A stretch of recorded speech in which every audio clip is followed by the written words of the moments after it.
Okay, you sent over some fascinating stuff about bio-based epoxy resins, and honestly, the first number that really jumped out at me was this.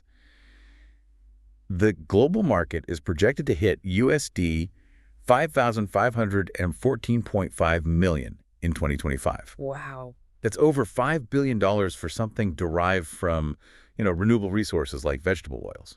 Pretty eye-opening, right? It really is. It highlights a significant shift, doesn't it? We're definitely moving away from traditional petroleum-based materials, Yeah, and these bio-based alternatives are gaining serious momentum. A lot of that driven by the global push for more sustainable options. right. You've given us a great set of sources to dig into today. Absolutely. And our goal here really is to extract the key insights. We want to understand where this market stands now and, crucially, where it's heading. Exactly. We want to really unpack these sources, get a clear picture of current market size, the regions leading the way, the key applications, and, well, what's fueling this pretty impressive growth.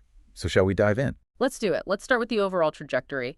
That USD 514.5 million figure for 2025, that's not the end point. Projections indicate a pretty substantial climb, Oh, yeah. How high? up to USD 8,789.3 million by 2033. That's a huge leap. So what kind of consistent growth are we looking at to get there? What's the rate? So the compound annual growth rate, or EAGR, is expected to be a solid 6.0%. That's between 2025 and 2033. Okay, 6%. Steady. Yeah, it signals robust and sustained interest. And what's particularly interesting is that this growth isn't just happening on its own. Government initiatives worldwide are significantly contributing. All right, like tailwinds. Exactly. Think of it like tailwinds helping push this forward. That makes sense. Regulations, incentives, they can definitely accelerate the adoption of, greener tech. Okay, now let's look at the map. Where's the bulk of this activity concentrated right now, geographically speaking? Currently, North America holds the lion's share. We're talking over 40% of the global revenue. 40%. Wow. In 2025, their market size is estimated at USD 2040.37 million, and the projected CGR through 2033 is about 4.5%. Okay, and within North America? The United States is really the dominant force there. The 2025 market size is USD is 1609.85 million, with a 4.3% CAGR. And why is that? It's largely propelled by, well, increasingly stringent environmental regulations and just a strong demand, both industry and consumer, for more sustainable materials. It's like everyone's saying, we need greener options now. Right, right. And what about Canada and Mexico? How do they fit in? Canada's also a significant player. Market size of USD 244.84 million in 2025, and actually a slightly higher CAGR, 5.3%. Interesting. Yeah, that growth seems bolstered by government incentives promoting sustainable practices, especially in construction. Mexico, while smaller at USD 185.67 million in 2025, still shows good potential with a 5.0% CAGR. Okay, so North America is the current leader. What about Europe? How does it stack up? Europe is the second largest market. They hold over 30% of the global revenue. Their 2025 market size is estimated at USD 1599.21 million, with a projected CAGR of 5.1%. And within Europe? Any standouts? Well, the United Kingdom stands out. Their 2025 market size is around USD 268.67 million, and they have a strong CAGR of 5.9%. Higher than the European average. Exactly. That robust growth seems fueled by, again, strict environmental regulations and a really significant focus on reducing carbon footprints. The UK is clearly prioritizing this. Makes sense. Germany is always a hotbed for innovation, especially manufacturing. Yeah. What's their role here? Germany's got a substantial market, valued at USD 316.64 million in 2025, expected to grow at 5.3% CAGR. Okay. Their emphasis on tech advancement, particularly in the automotive industry's drive for lightweight materials, for fuel efficiency, that's a key driver. Lightweighting. Right. And then you have other notable markets like France, USD 147.13 million, 4.3% CAGR. Italy, USD 137.53 million, 4.5% CAGR. Even Russia, despite everything, is listed at USD 247.88 million with a 4.1% CAGR. Interesting to see those variations across Europe. It probably reflects different government commitments, specific industry needs, maybe? I think that's right. Now, should we talk about the region that often comes up for rapid expansion, Asia Pacific? Yes, absolutely. APAC. Yeah. What's the picture there? Okay, so APAC currently holds around 23% of the global revenue. That's a market size of USD 323.48 million in 2025. Right. But here's the kicker. Its projected CAGR is 8.7% from 2025 to 2033. 8.7%. Yeah, making it the fastest growing region by a significant margin. Wow. Okay, that's considerably higher than North America and Europe. What's behind that acceleration in APAC? It's a convergence of factors, really. China is a major contributor. Their 2025 market is USD 555.86 million with an 8.2% CAGR. That's driven by growing domestic demand for sustainable materials and supportive government policies. Okay. But the real engine of growth within APAC, it seems, is India. India. Yeah, a 2025 market size of USD 132.35 million, but the highest projected CAGR of the lot, 10.6%. 10.6%. That's huge. Why such phenomenal growth there? It's being fueled by its rapidly expanding construction and automotive sectors. Plus, there's a rising wave of tech innovation and material science happening there. So India is like a rocket ship in this market right now. Very much, yeah. Are there other key players in APAC we should note? Oh, definitely. Japan has a substantial market, USD 182.64 million, 7.2% CAGR. South Korea is also significant, USD 158.82 million, 7.8% CAGR. Right. And you've also got Australia, Singapore, Taiwan, all showing strong growth. Southeast Asia as a whole is looking at a 9.5% CAGR, and the rest of APAC around 8.5%. It really underscores the region's dynamic expansion. So it sounds like if we're looking at future growth potential, APAC is definitely the one to watch closely. What about South America, the Middle East, and Africa? How do they fit in? Okay, South America accounts for a bit over 5% of the global revenue. 2025 market size. USD 209.55 million, CAGR of 6.7%. Decent growth, too. Yeah. Brazil's the largest market there, USD 89.69 million, 7.3% AGR. That's linked to its growing building and auto industries and more sustainability policies coming online. Okay.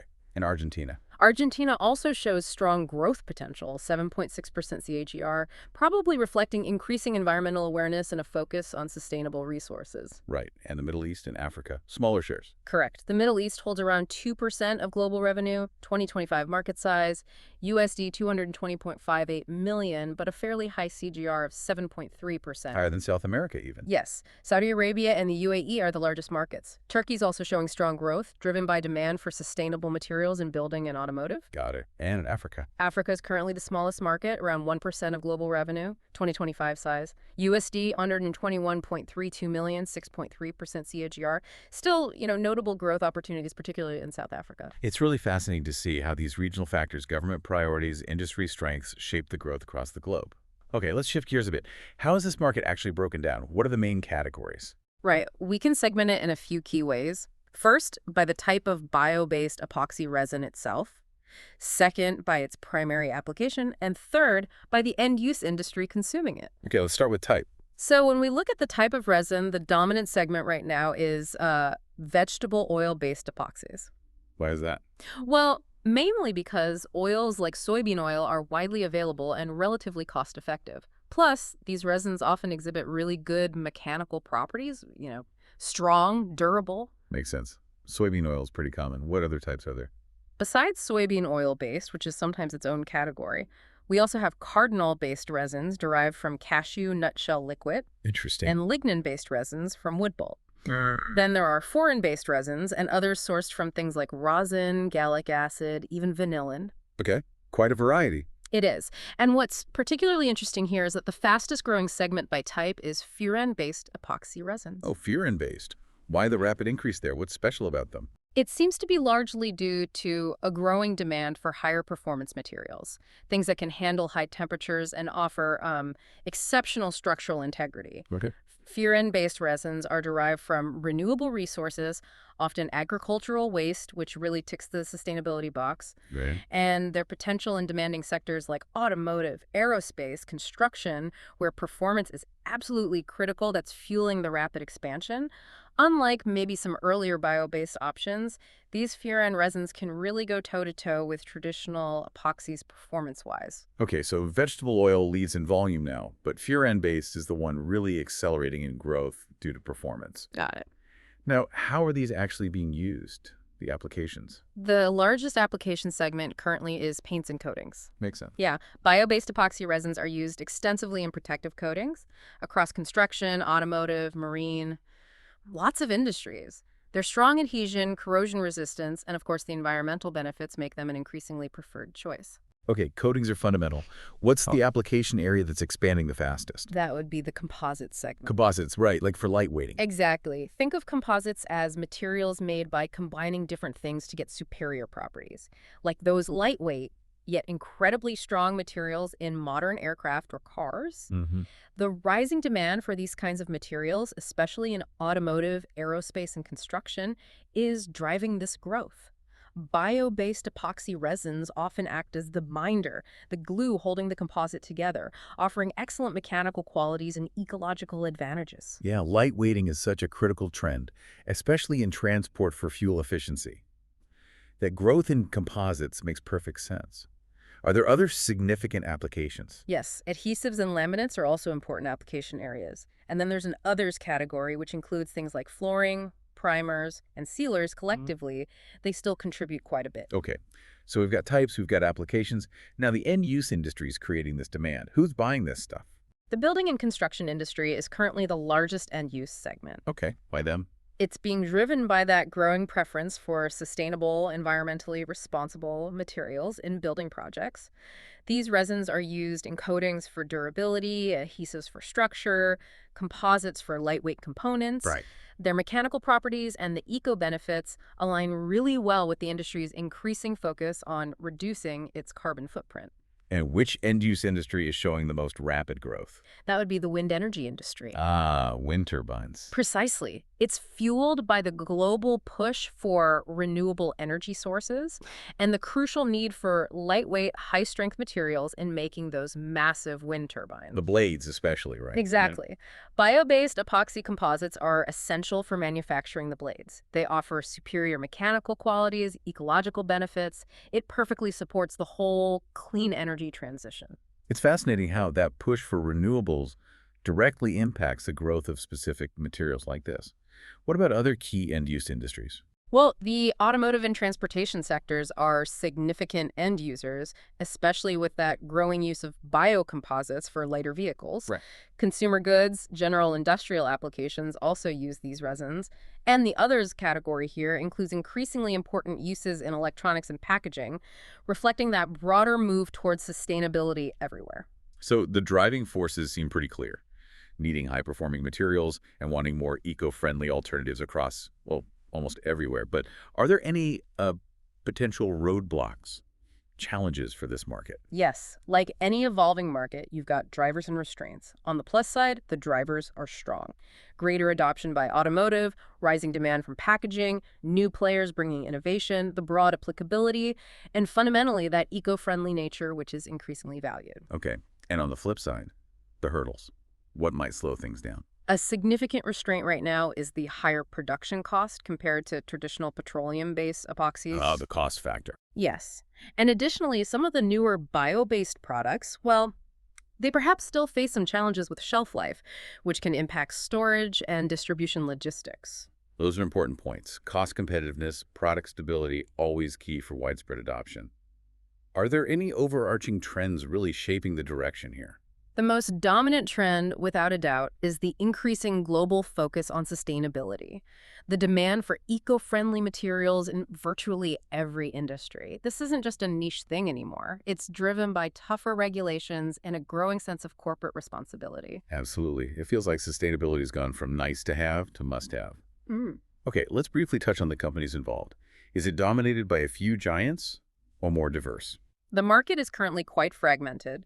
It's a mix of large global chemical companies and smaller, more specialized regional players. Okay. Some key names mentioned in the sources include Kukdo Chemical, Supreme Silicones, Entropy Resins, Ecopo XY Coatings, Secoman Epoxy Systems, Vitrez Ltd, LPAS, Cardolite Corporation, Paladin Paints and Chemicals.